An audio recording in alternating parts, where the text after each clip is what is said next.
I've never considered myself a nosy person. No more nosy than the next guy.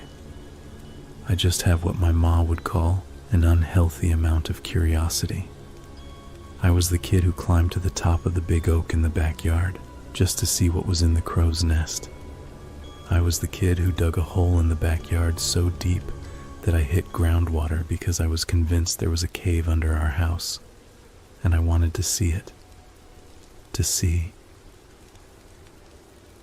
My folks aren't dirt poor, but they're pretty close. They're part of that missing middle of America, the people who work 40 hours a week until they die, with no savings to speak of. I got my first job at a horse stable when I was 14.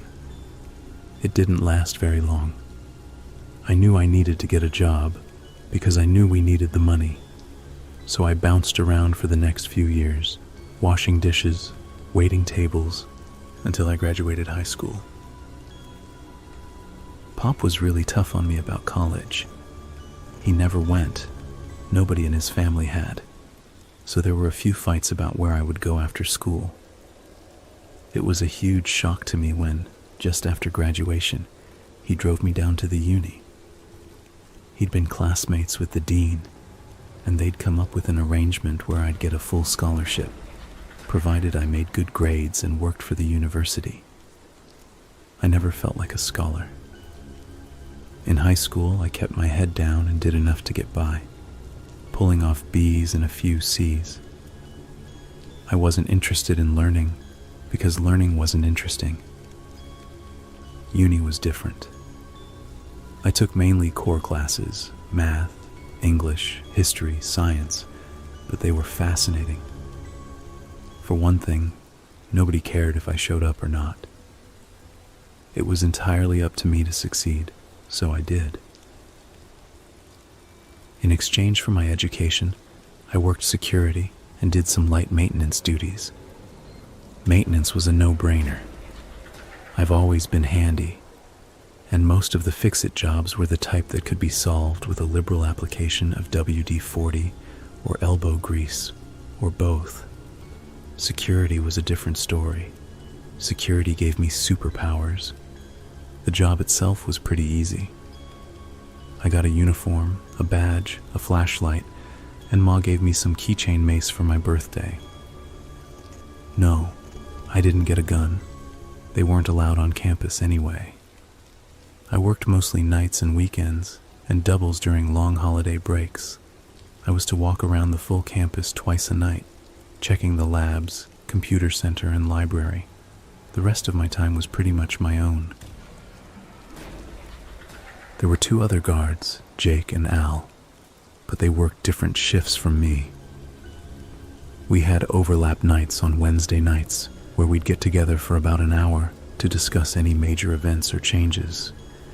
There might have been some beer at those meetings, but I'm underage, and you can't prove anything. Jake worked mostly day shift, and Al worked swings and some overnights during the week. Jake was a younger guy, training to be on the local police force, so he took his job pretty seriously. On the other hand, I'm pretty sure Al mostly slept during his shifts. Al was 2 years older than Dirt, so he deserved his rest. Remember that bit about superpowers? My first night on the job, Al gave me a huge keychain with about 1,000 keys on it. It weighed nearly 5 pounds and was secured to my belt with a heavy-duty metal chain. "Don't lose that keychain, kid," Al said. "You got the keys to the kingdom right there. Any door that don't open, you don't want to go in it." My work hobby, the thing that kept me awake on those long, cold winter break nights, was exploring. I made it a point, every night, to open some door that I'd never opened before. I started in the new section, where the library and computer center were, opening each room, each closet, making a map in my head of where everything was. Some nights I might have explored 2 or 3 rooms. Some nights I might not have had time for anything more than an odd, out-of-the-way broom closet.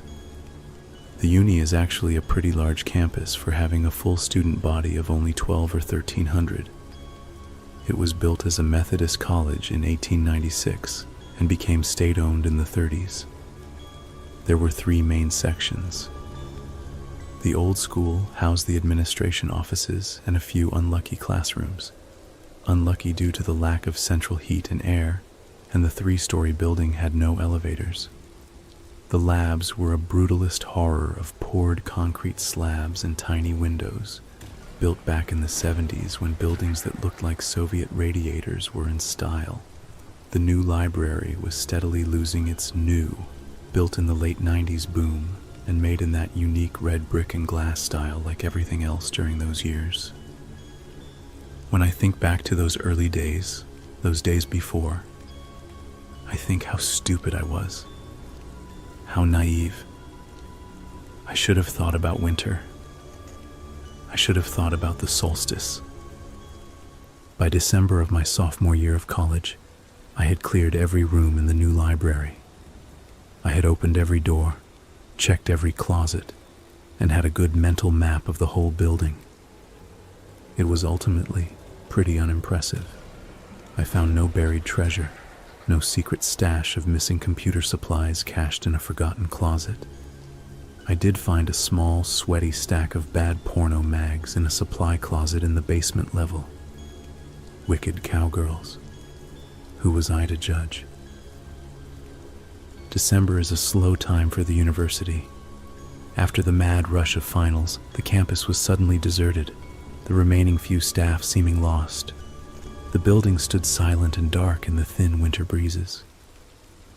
We had a steady series of snowstorms, but none bad enough to close the campus.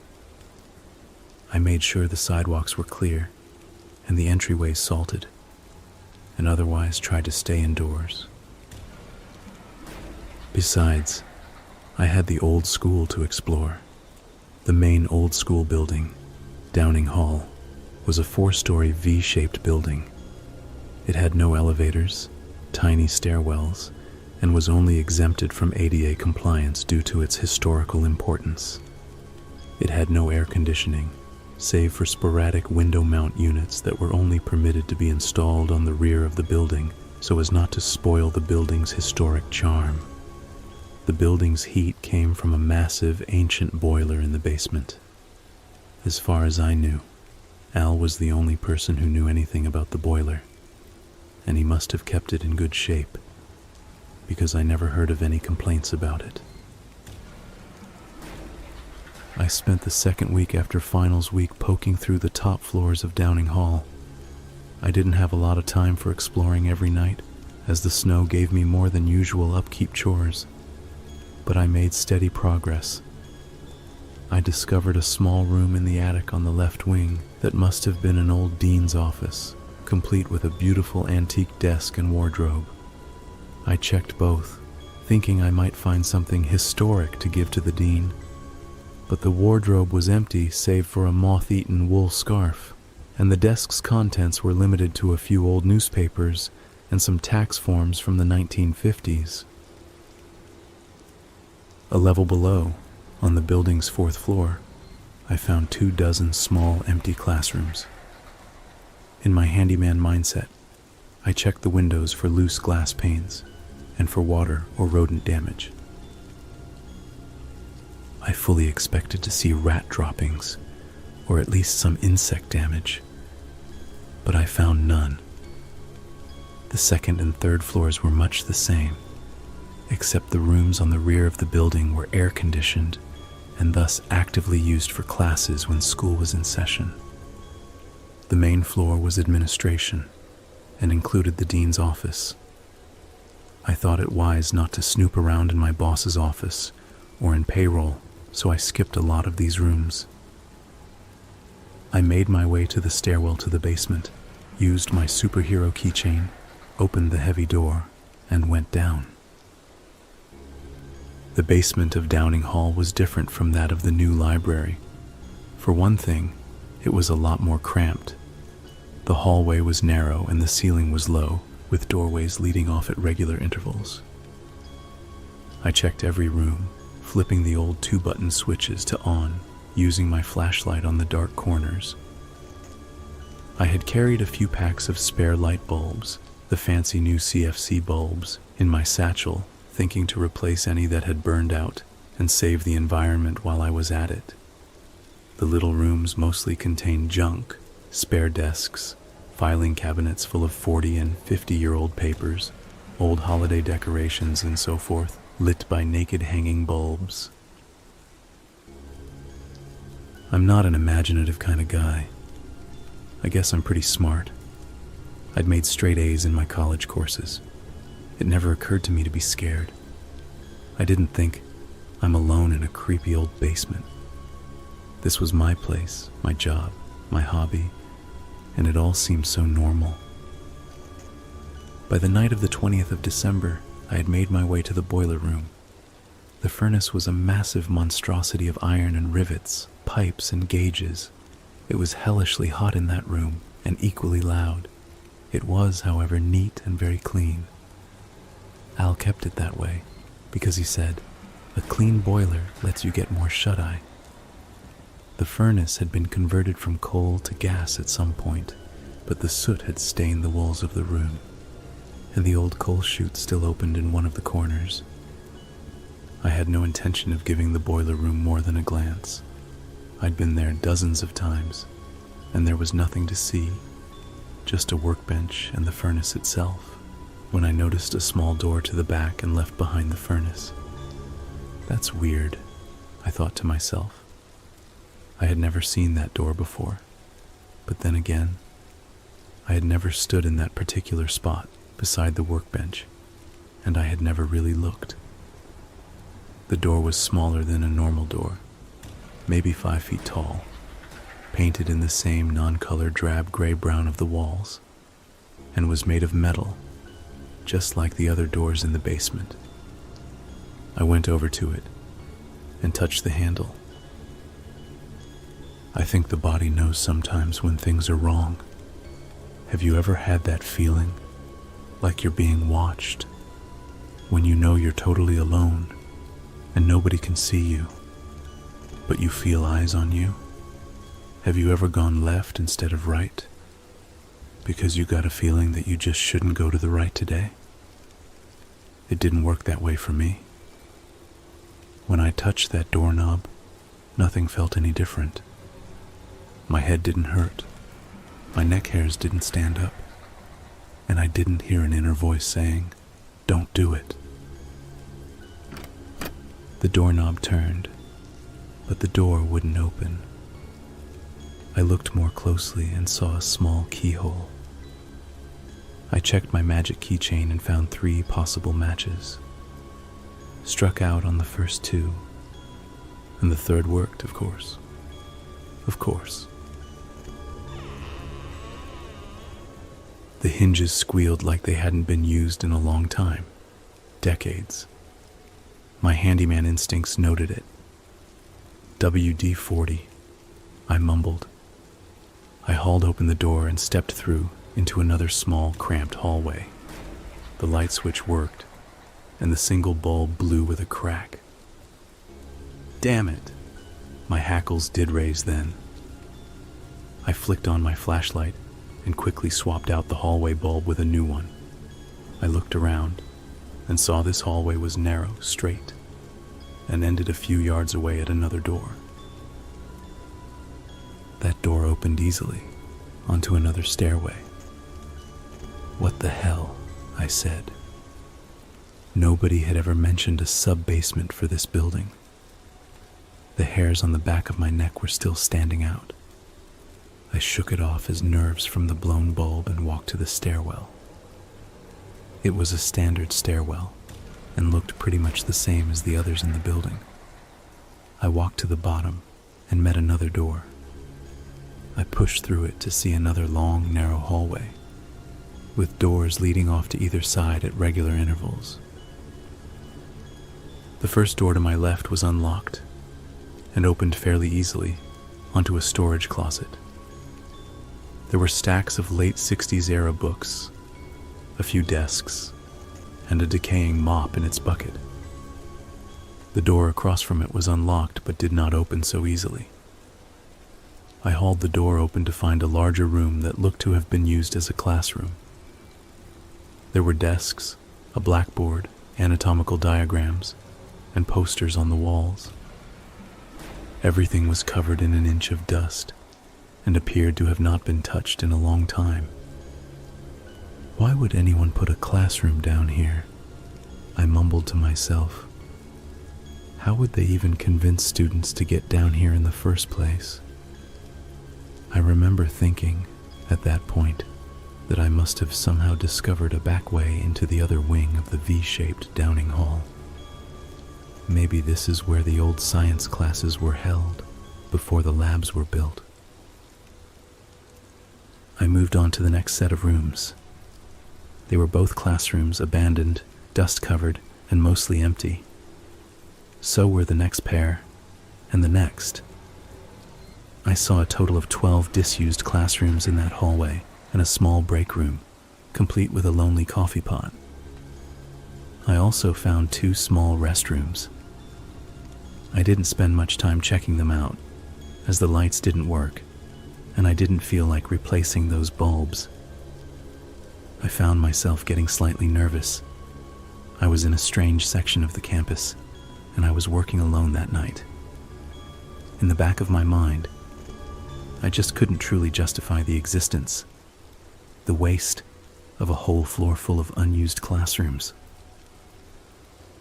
When I got to the end of the hallway, I met another steel door. I opened it and saw another stairwell. I was fully expecting this stairwell to go up, to connect to one of the other main stairwells in Downing Hall. The stairs only went down. This was the point, I remember, at which I began to get scared. No way. There's no way these stairs go down. How would anybody get down here? The stairwell echoed at me. I should have checked the time. I should have been concerned with finishing my rounds. I should have been hungry for lunch. I should have run. I started to climb down the stairs. This stairwell was unlit and appeared to be much older and in much worse condition than the others. It was also longer, much longer. After a few minutes of walking down the steps, I began to count them. At every 12 steps, there was a small landing, a turn, and another set of steps. Down. After 10 landings, I reached another door. It was unlocked and opened easily. The hinges squealed, and the echoes died like lost things in the dark. I groped against the left wall for a light switch, and there was none. I checked the right, and the wall was equally smooth. I cast the flashlight around, but saw nothing. Nothing forward, nothing to either side, and nothing above. I snapped my fingers, listening for the echo. I may or may not have heard one. I slowly came to realize that the room into which I had entered was enormous, cavernous, possibly the biggest room I had ever physically experienced. I shrank back to the doorway for a moment. This room can't be here, I said to myself. I started to think about going back, but I also started to think about wanting to know what was in there. I took a step forward, and another, until I was walking steadily into the room. I kept a steady pace, counting my steps. I looked over my shoulder every few yards, using the light from the open doorway to orient myself. I walked slowly for 100 yards, 200 yards, until I saw a dim glow ahead. The glow got faintly brighter and larger as I walked toward it. Another 100 yards, and another, and 3 more passed until I could make out a small, dim light bulb near a door. That door was of a different type entirely. It was huge, 14 feet tall at least, and half again as wide. The surface was black metal, studded with rivets and bolts, mounted on huge hinges. Across the face of the door, graved into the metal, were words in some strange looping script that I could not recognize. Every surface was carved with that script, or with strange diagrams made of splayed, circle-ended lines. In the center of the door was a large spoked wheel lock, and in the center of the lock was a tiny keyhole. Above the keyhole was a sigil, enclosed in 3 circles. I looked behind me and could not see the light from the stairwell. I couldn't see anything at all. I held the superhero keychain to the dim light and flipped through the keys. Of course, there was one small, battered key that looked as if it might fit. I inserted it into the lock and turned it. I heard a click and a thud and a sound from within the door like pouring pebbles or dry teeth. I pulled the key from the lock and grasped the spokes of the wheel lock. My heart was racing and sweat was dribbling into my eyes. I turned the spokes to the left, counterclockwise. Widdershins, some buried memory in my head said, and kept turning until the wheel stopped. There was another thud and a crack, and then silence. The darkness behind me no longer felt empty. In fact, it felt positively crowded, as if I had an audience watching me. I stepped back from the door and flashed my light around. Still nothing. Dry, empty floor. I turned back to the door, grasped the large cast iron handles, and pulled. Nothing. I tried harder, putting all of my weight into the pull, and at the last moment, at the end of my strength, I heard another crack, and the door groaned open on a draft of cool, stinking air. The smell was heavy, moist, and musky. I had a flash memory of my mother taking me to the zoo as a child, and the smell of the cat house, with the lions. At the thought of the lions, I let go of the handles and stumbled back a bit. I carefully shone my light into the yawning black crevice of the open door. I saw a short hallway that opened into a small, cramped room. I saw a filthy, rusted metal chair. I saw bones, small bones. I saw, or heard, or smelled a form so black it seemed to suck in the light of my flashlight. I saw a black form rushing towards me, running towards me, filling the hallway, howling and laughing and speaking in a voice that sounded like mountains collapsing. I remember fangs and words that turned my bones to rusted glass. I remember feathers and a hand with too many fingers, jeweled with something unspeakable, and the smell, the stink of something long caged. I remember wings. I don't know how long I wandered in the dark, alone under hundreds of feet of rock. There was no light. There was no way to judge time. My flashlight was dead, and my cell phone, and even the small specks of luminescent paint on my cheap wristwatch were dark. There was something wrong with my right leg. It hurt, but I couldn't see enough to find out why. I kept hearing my audience, there in that cavernous room. I screamed at them. I felt one of them touch my face, and I threw my flashlight at it. The flashlight bounced and rattled and became still, somewhere that I was not. Something laughed later.